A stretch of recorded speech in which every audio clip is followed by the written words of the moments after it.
একটি ষড়যন্ত্রের অংশ হিসাবে বাংলাদেশের সেনাবাহিনীর একটি অংশের সহযোগিতায় দেশরত্ন শেখ হাসিনাকে দেশ ছাড়তে বাধ্য করা হয়েছে। শেখ হাসিনার অপরাধ কোথায়? তিনি বাংলাদেশের 14 লক্ষ গৃহহীন মানুষকে থাকার জন্য পাকা ঘর করে দিয়েছেন। রাষ্ট্রপতি শাহাবুদ্দিন চুপ্পু ডক্টর ইউনূসকে এখন বহিষ্কার করতে চান। এটা তার জন্য একটা চুটকির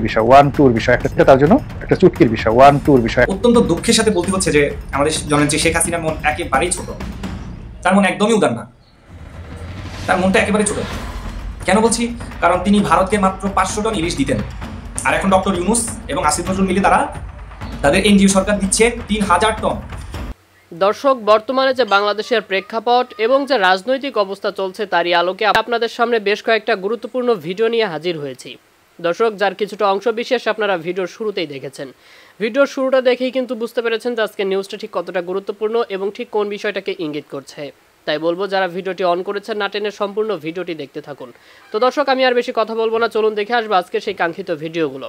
তার আগে বলবো, যারা এখনও চ্যানেলটি সাবস্ক্রাইব করেননি অবশ্যই চ্যানেলটি সাবস্ক্রাইব করে পাশে থাকা বেল আইকনটি ক্লিক করে দিন। আর যারা ইতিমধ্যেই চ্যানেলটি সাবস্ক্রাইব করে রেখেছেন তাদেরকে অসংখ্য ধন্যবাদ। তো চলুন দর্শক, ভিডিওটিতে একটি লাইক দিয়ে আমরা ধারাবাহিকভাবে সবগুলো ভিডিওর আলোচনা দেখে আসি। সংগ্রামী বন্ধুগণ, আপনারা লক্ষ্য করেছেন বৈষম্য বিরোধী ছাত্র আন্দোলনের নামে যে আন্দোলন শুরু হয়েছিল, সেই আন্দোলন আসলে সাধারণ ছাত্রছাত্রীর ছিল না। একটি ষড়যন্ত্রের অংশ হিসাবে বাংলাদেশের সেনাবাহিনীর একটি অংশের সহযোগিতায় দেশরত্ন শেখ হাসিনাকে দেশ ছাড়তে বাধ্য করা হয়েছে। শেখ হাসিনার অপরাধ কোথায়? তিনি বাংলাদেশের 14 লক্ষ গৃহহীন মানুষকে থাকার জন্য পাকা ঘর করে দিয়েছেন, স্থায়ী জায়গা দিয়েছেন। শেখ হাসিনা তো ভুল করেছেন, তিনি বাংলাদেশকে বিশ্ব দরবারে উন্নয়নশীল রাষ্ট্র হিসেবে পরিচিত করে দিয়েছেন। শেখ হাসিনা তো আসলেই অপরাধ করেছেন যে তিনি এই বাংলাদেশের 25% মানুষ যারা দরিদ্র সীমার নিচে ছিল তাদেরকে দরিদ্র সীমার উপরে উঠায় আনছে। এগুলো তো তার অপরাধ। কারণ শেখ হাসিনা তার পরিবারকে হারিয়ে বঙ্গবন্ধু সহ সপরিবারে তার পরিবারের সকলে যখন নিহত হয়েছে, সেই মুহূর্তে বাংলাদেশের মানুষকে আপনজন মনে করে তিনি বাংলাদেশে ফিরে এসেছেন, বাংলাদেশের মানুষের ভাগ্য উন্নয়নের জন্য সর্বোচ্চ চেষ্টা করেছেন।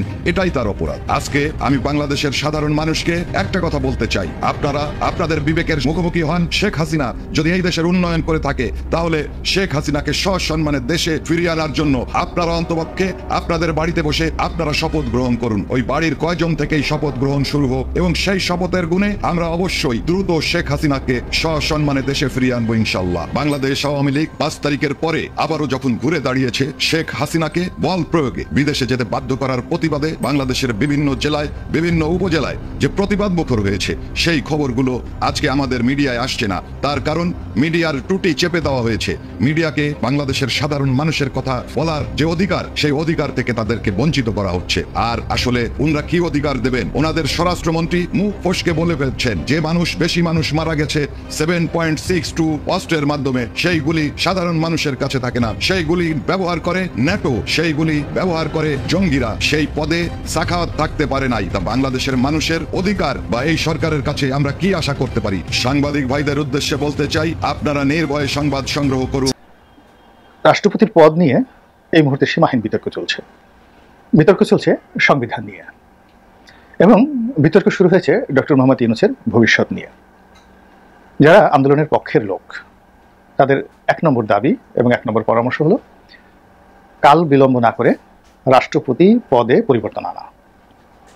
এখানে এই রাষ্ট্রপতির পদটি ডক্টর মোহাম্মদ ইউনূস নিজে এটি গ্রহণ করতে পারেন, অথবা তিনি তার পছন্দ মতো কাউকে দিতে পারেন। এটা এক পক্ষ বলার চেষ্টা করছেন। অপরপক্ষ বলার চেষ্টা করছেন যে যেহেতু এটি একটি গণ অভ্যুত্থানের ফসল, এখানে আসলে সংবিধান জরুরি নয়, প্রয়োজনই নেই। জরুরি তো বাদ, প্রথমত প্রয়োজন নেই। এর কারণ হলো আমাদের সংবিধানের যে প্রচলিত বিধিবিধান, সেই বিধিবিধান অনুযায়ী শাসনতন্ত্র, প্রজাতন্ত্র কিংবা জনজীবন, এখানে রাষ্ট্রের অংশগ্রহণ থেকে শুরু করে যা কিছু আছে এটার একটা ধারাবাহিকতা থাকে। এখন দেশে পার্লামেন্টারি ফর্ম অফ গভর্নমেন্ট চলছে, সেখানে স্পিকারের একটা ভূমিকা থাকে, সংসদের একটা ভূমিকা থাকে, ইলেকশন কমিশনের একটা ভূমিকা থাকে, প্রধানমন্ত্রীর ভূমিকা থাকে, রাষ্ট্রপতির ভূমিকা থাকে। সব মিলিয়ে সবকিছু একটা ধারাবাহিকতা থাকে এবং একটার সঙ্গে আরেকটা ইন্টারকানেকশন থাকে। তো এই গণঅভ্যুত্থানের ফলে সবগুলো কানেকশন ডিসকানেক্ট হয়ে গেছে, কোনোটার সাথে কোনোটার সম্পর্ক নেই। ডেপুটি স্পিকার কারারুদ্ধ, স্পিকার পদত্যাগ করেছেন, তার বিরুদ্ধে মামলা হয়েছে। রাষ্ট্রপতি আইসিইউতে আছেন, বলতে গেলে মানে তার কর্মকাণ্ড আইসিইউতে আছে। তিনি কার কথায় চলছেন, কী করছেন, তার ক্ষমতা কতটুকু আমরা কেউ আন্দাজ করতে পারছি না। তো এইরকম একটি হ্যাফাজার্ড অবস্থার মধ্যে যদি আমাদের যে বর্তমান সংবিধান যেটি রয়েছে, এক্সিস্টিং কনস্টিটিউশন, সেই কনস্টিটিউশনের এমন কতগুলো ধারা উপধারা রয়েছে, সেই উপধারা যদি আগামীতেও এগুলো বাস্তবায়ন করার চেষ্টা করা হয় আন্ডার দিস কনস্টিটিউশন, তাহলে বর্তমান যারা আছেন তারা মারাত্মক বিপদ এবং বিপত্তির মধ্যে পড়বেন। এবং আমরা এই আলোচনাগুলো করছি, করার সঙ্গে সঙ্গে তারা যারা শুনছেন, রাষ্ট্র পরিচালনায় যারা নিযুক্ত, তাদের মনের মধ্যে কিন্তু একটা ভয় কাজ করছে, আতঙ্ক কাজ করছে, এবং তারা অনেকেই আগ্রহ হারিয়ে ফেলছেন। তারপরে তাদের মধ্যে দ্বিধাদ্বন্দ্ব দেখা দিচ্ছে, জড়তা দেখা দিচ্ছে, এবং আমরা সেই তাদের জড়তার কারণে প্রশাসনিক স্থবিরতা দেখতে পাচ্ছি। তো এই কারণে গণঅভ্যুত্থানের যারা কর্তা ব্যক্তি, চিন্তক, রাষ্ট্রচিন্তক পক্ষের লোক, অনেকেই খুব স্ট্রেট ফরওয়ার্ড ওয়েতে ডক্টর মোহাম্মদ ইউনূসকে বলার চেষ্টা করছেন যে আপনি এই কাজগুলো ইমিডিয়েটলি করেন। যেমন বলা হচ্ছে যে আপনি এখন প্রধান উপদেষ্টা। কার উপদেষ্টা? রাষ্ট্রপতির উপদেষ্টা। রাষ্ট্রপতিকে শেখ হাসিনার মনোনীত বিশ্বস্ত নিয়োগকৃত একজন ভদ্রলোক, এবং এই ভদ্রলোককে আপনি যতটা নির্বিষ মনে করছেন, যতটা ভদ্র মনে করছেন, এটি তিনি সময় মতো সেই ভদ্রতা দেখাতে পারবেন, এই আস্থা রাখাটা নিতান্তই নির্বুদ্ধিতা।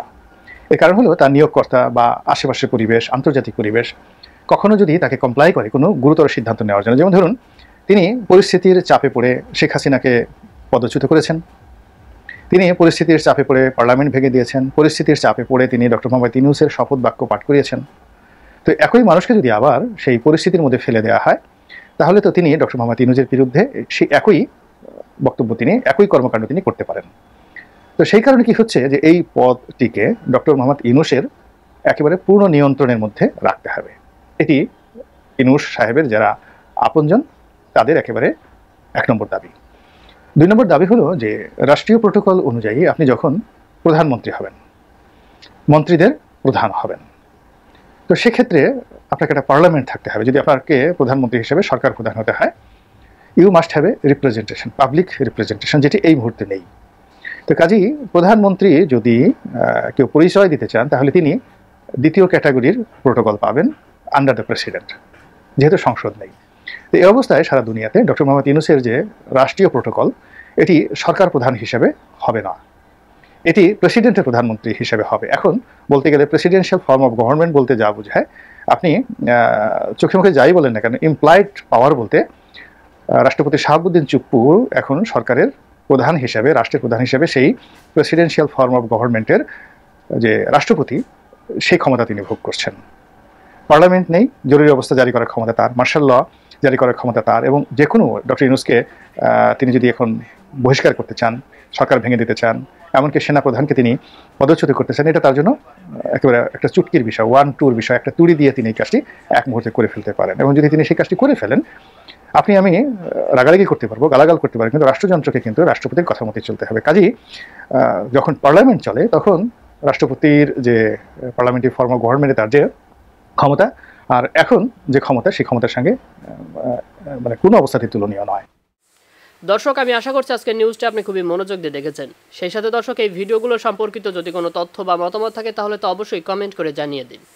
এতক্ষণ সাথে থাকার জন্য ধন্যবাদ। নিউজটি শেষ করছি এখানেই, ফিরছি আগামী ভিডিওতে নতুন কোনো টপিক নিয়ে। আল্লাহ হাফেজ।